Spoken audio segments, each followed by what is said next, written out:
All the insulation's in, so what I've got to do now, I've got some localised weighting to do with some blocks, but I need to foam up all the joints and gaps, which I'll go do. Then once I've foamed them all up, I'll trim the foam off level with the top of the board. Then I need to tape up all the joints. I've got some perimeter insulation to go on all the way around the perimeter, but I want to foam up all the edges first, and then all my vapour barrier to go on and tape all up. So I'm going to go down with my foaming.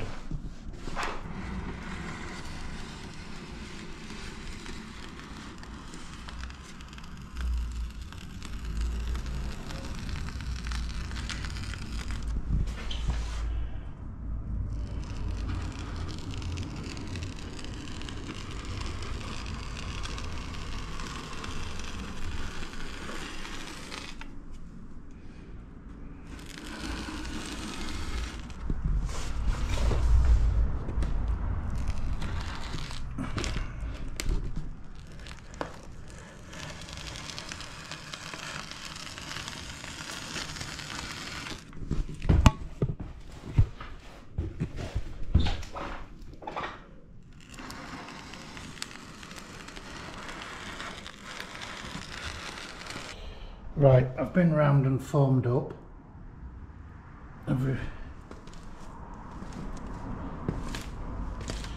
can see, look,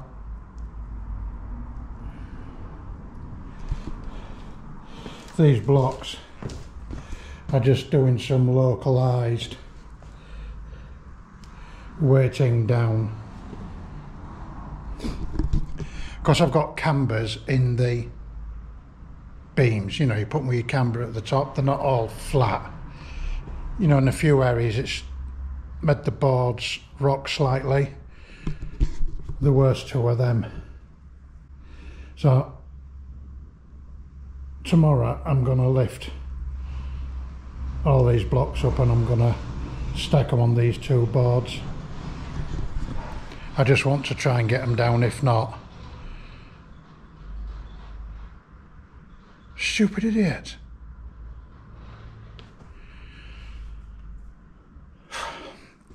All I need to do is cut the boards. I don't need to bend them. I just need to cut them lengthways and then they'll go where they want to go. God.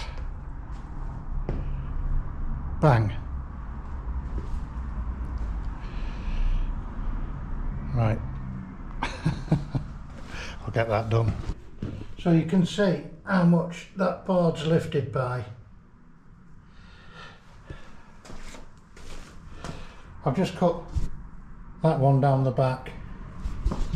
So I'm just going to do the same with this one. Like that. All okay now.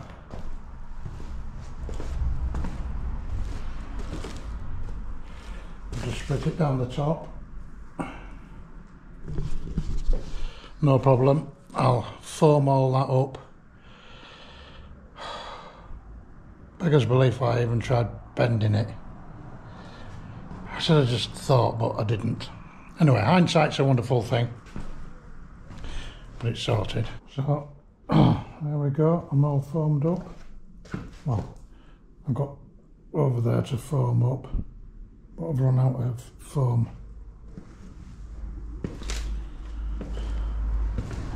So I'll trim all this foam off flush with the boards. Got down there to sort out. And I'll cut that flush, I'll tape it all up, but then I've got an upstand of insulation to go around all the perimeter. And then my vapour barrier. So that'll be to next job. Then all these blocks are just doing some localised bit of weight on just to help hold the boards down, and then what I've got to do, I've got a frame to build to hang down from the ceiling to here, because I've got all the underfloor heating goes to a manifold, so I need to build a frame, a support frame hanging from the ceiling, so I can mount a board so that I can screw the manifold to it, and it wants to be in exactly the right place, so that a bit of setting out to do there. Yeah, we're getting there eventually.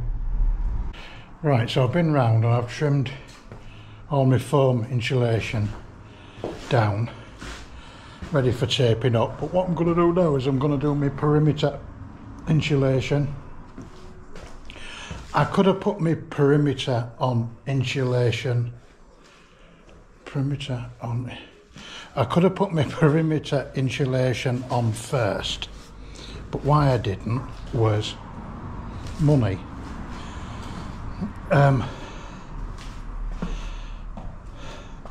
If I put the perimeter insulation on first, I'm spending a lot more on perimeter insulation because it's dropping down into the 120mm depth of where the floor insulation is. Do you get what I mean? You know, on a £20–30 a sheet, it all adds up. So I've chosen to put my perimeter insulation on the top of my floor insulation, and then what I'll do, I'll just tack it back into my block work. So I'm doing it that way, basically to save quite a bit of money. No other reason than that. So it helps if you can get the top of your insulation at the right level, you know, the finished level of your floor. Then you're not going round afterwards trimming and cutting bits of insulation and buggering about. So what I've done, I've set up my laser. So there's my laser lock, and there's a horizontal green line on there. So what I can do, so there's two lines on there now. Can you see? So what I can do with this laser, that's just the top, that's just the bottom. So the bottom is handy for when you're doing screeds or anything like that. You can get a line low down, and I've got it on this little scissor, look. And you just wind that little scissor up and down, you can get it anywhere where you want it. So that's my line, look. So I want the top of my insulation to that line. So that's what I'm going to go do around the perimeter. I was putting on a 65mm screed, so by rights the top of this green line should be 65mm above the insulation.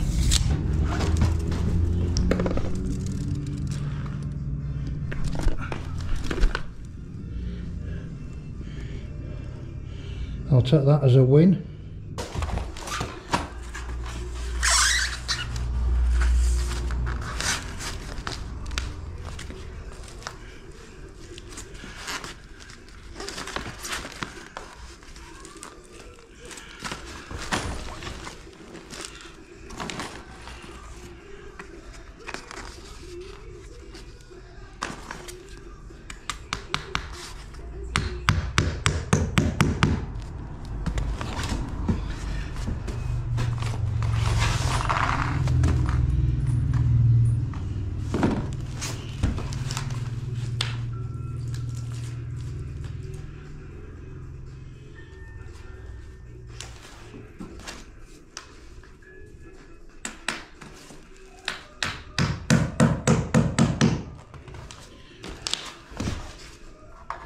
Nail it up at the top, just to help set this, because I am punching this visqueen just with a little nail, but I think it's fair to say the risk is absolutely minimal. So I've got all that set to my green laser line. Let me just turn it off because I've done this one room. I need to move it to another room.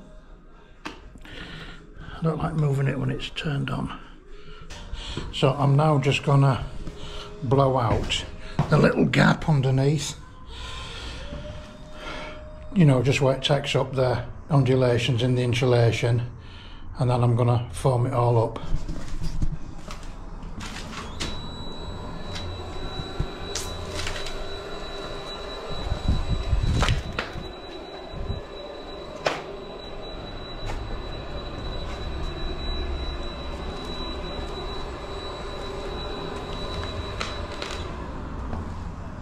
Ta-da! Best thing ever, this.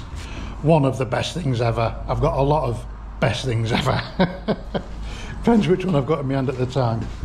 These are good as well. Foam guns.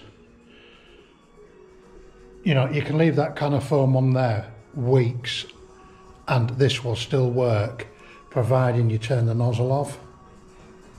You don't have to clean it out all the time.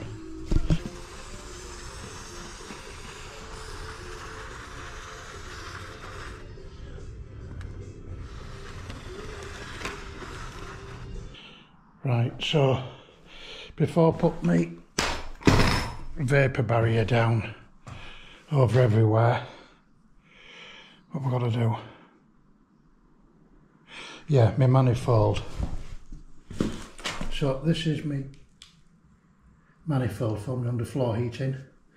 So all my pipe work connects to these.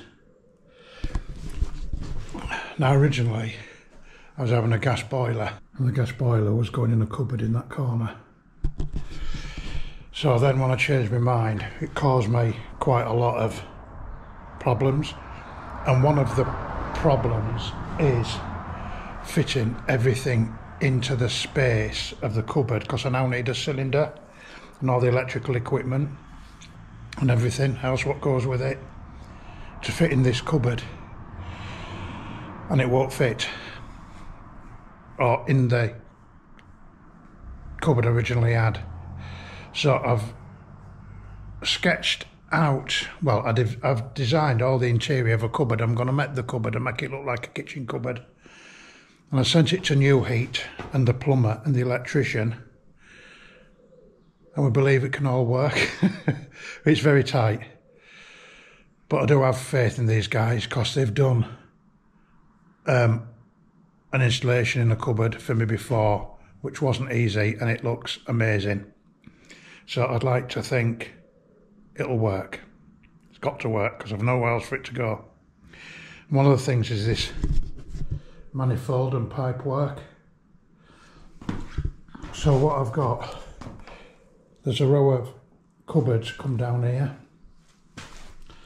So what I'm gonna do is mount the manifold in a cupboard there. I'm going to mount it against a cupboard. I'm going to build a cupboard around it.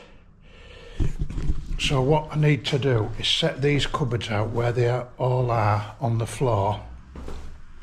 Then, oops, oh, there's my manifold falling over. I need to set out where it all goes on the floor. Then transfer it up onto the ceiling, and then make a frame which hangs down, so I can put a board on to hang this manifold. But it's important that this frame doesn't twist and it's all plumb and everything, because I need the manifold all square and vertical, so that when all the pipes come out the floor, they're all vertical and twisted, because once they're concreted in, you're not going to move them. So if your frame works on the piss, your manifold's all crooked. That's a better word than on the piss. So then that's the line of my wall. I'll mark that on the floor with a pen. But if you look, it's put my line up. So I can mark that on the ceiling and work all my measurements out from that.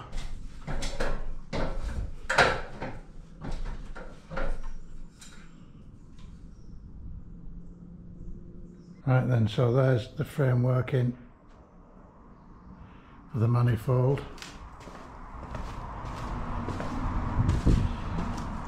So my pipes will come up to the floor, go into all the connections, and then all this framework, once it's all concreted in, I'll take it all away.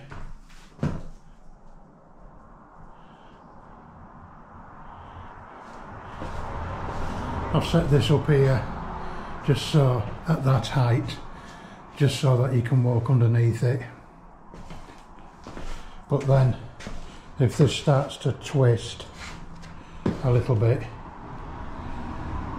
I'll knock myself up a brace to go across there, but I'll do that once all the pipes are connected, because I'll be able to jiggle it about a bit. Right, sweep out, clear out, and vapour barrier time.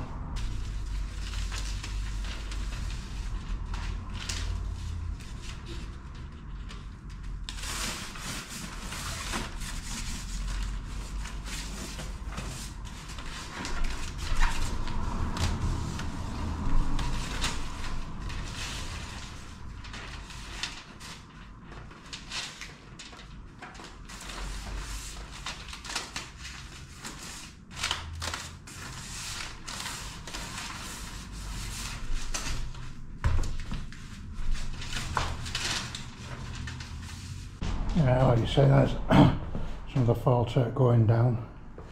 And you can repair any bits of damage. I'll brush over all that with a sweeping brush later on, and it'll just help to make sure if there's any bits not stuck down, it'll just help to pad them down. You just need to watch as well, if you're putting underfloor heating in, some of these foil tapes aren't any good for underfloor heating. The adhesive, the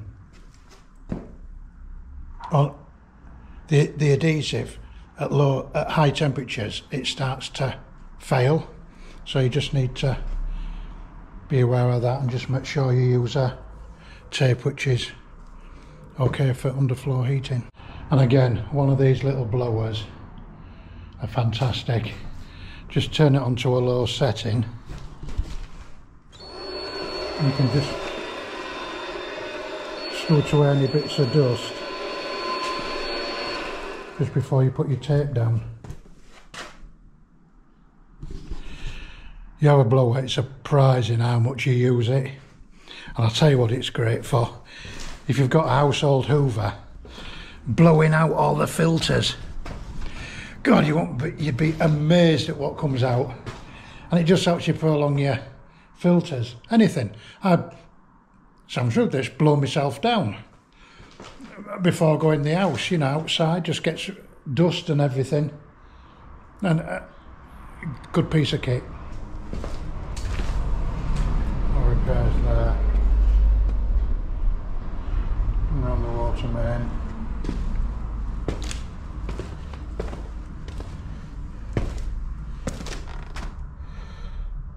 Down there.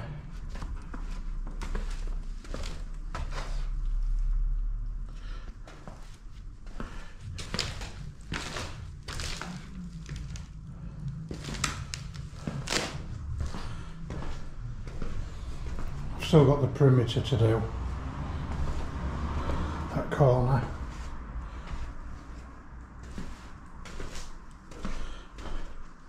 Getting the vapour barrier down. When you tape your joints, this is a special tape for vapour barriers and DPCs, and it is like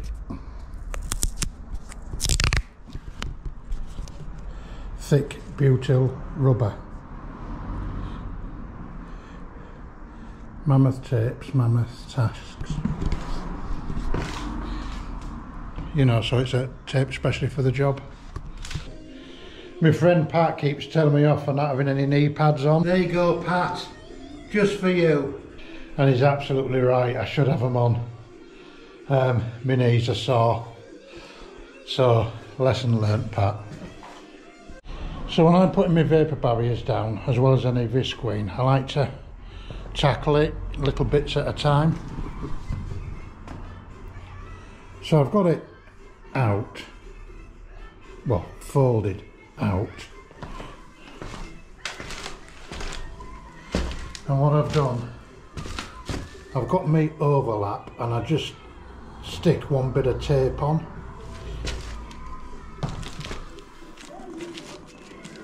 Oh. You know, just stick a bit of tape on in the corner. Then I can go down to the other end and straighten it all up. I try and keep everything going straight. You can follow the grid lines, look, on your tape. But when you're putting all your visqueen out, you want to just try and keep it all going straight. You know, not all on the piss where you're building. And it makes your life so much easier. Right, so I've taped that edge. And now, I don't want to be cutting the vapour barrier over all these walls. I want to take it over in one, so I've got all less cuts. You know, keep it intact as much as I can. And what is handy for tucking it in, sweeping brush. You know, it fills all your corners in really, really nicely as a sweeping brush.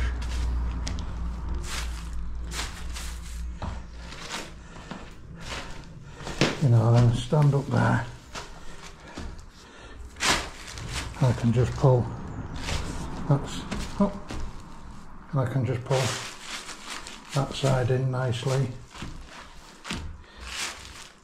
You know, it just tucks it all in nicely, does it?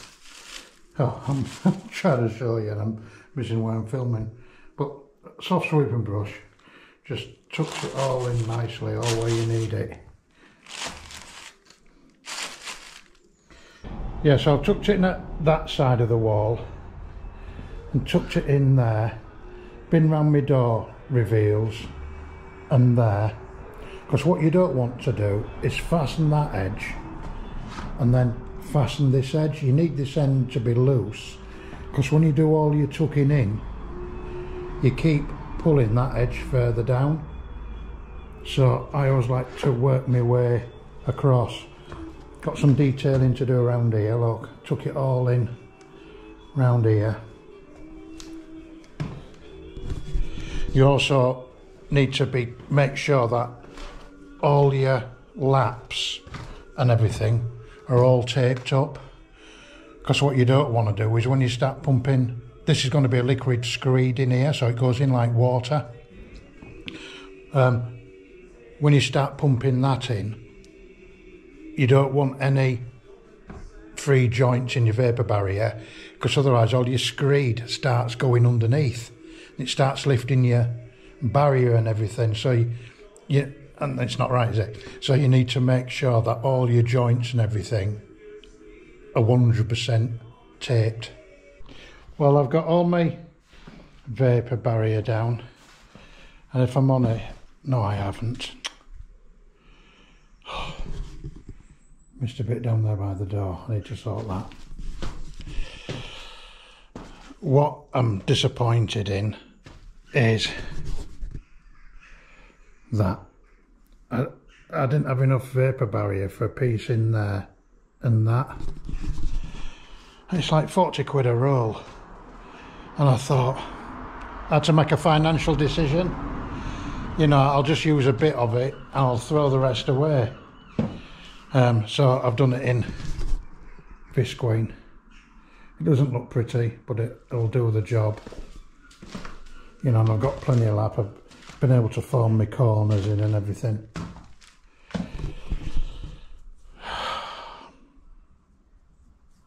You know, you can't just keep throwing money away, can you, to make it look pretty when it's all going to be covered.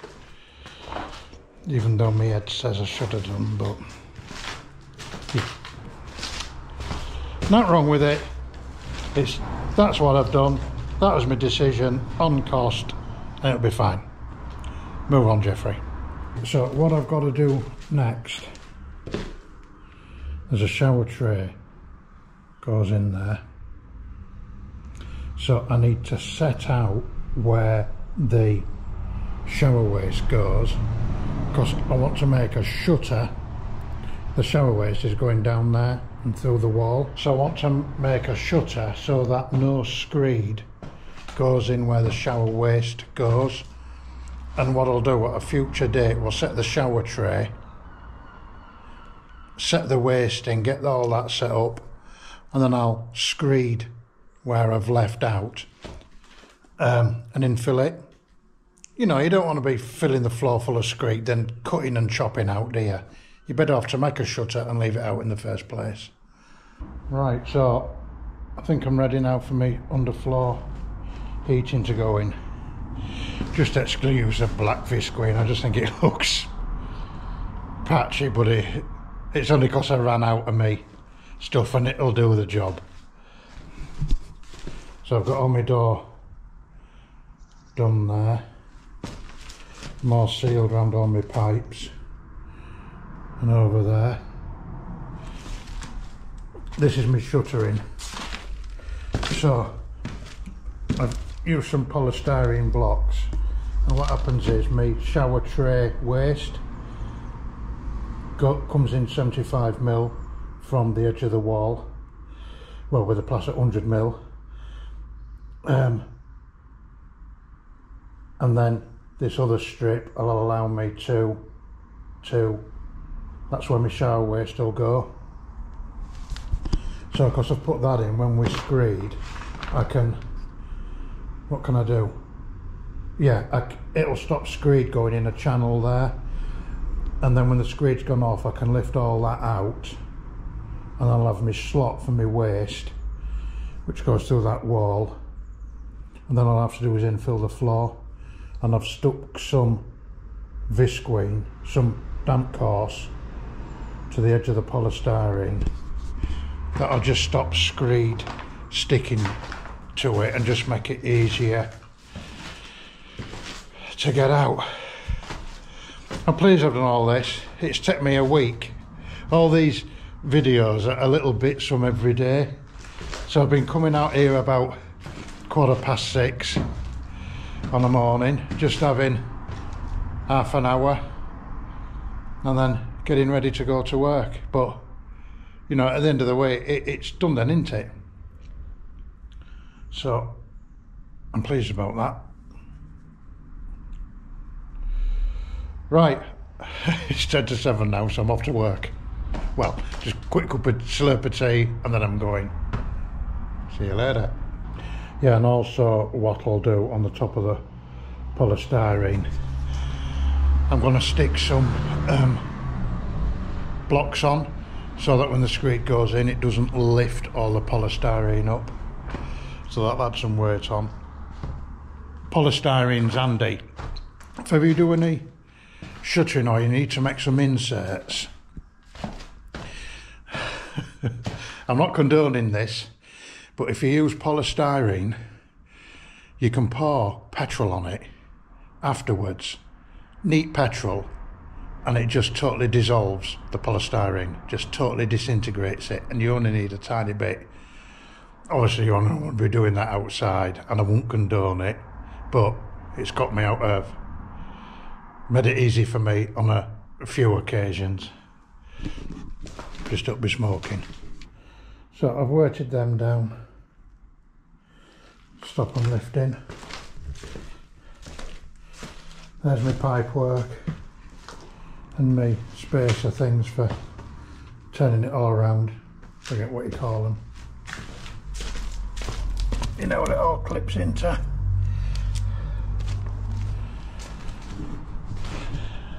But that's going to be a video for another day.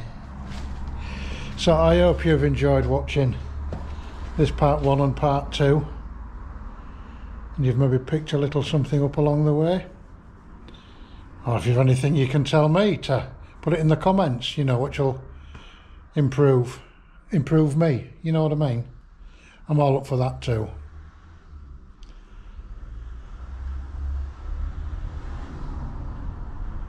So thank you very much for watching.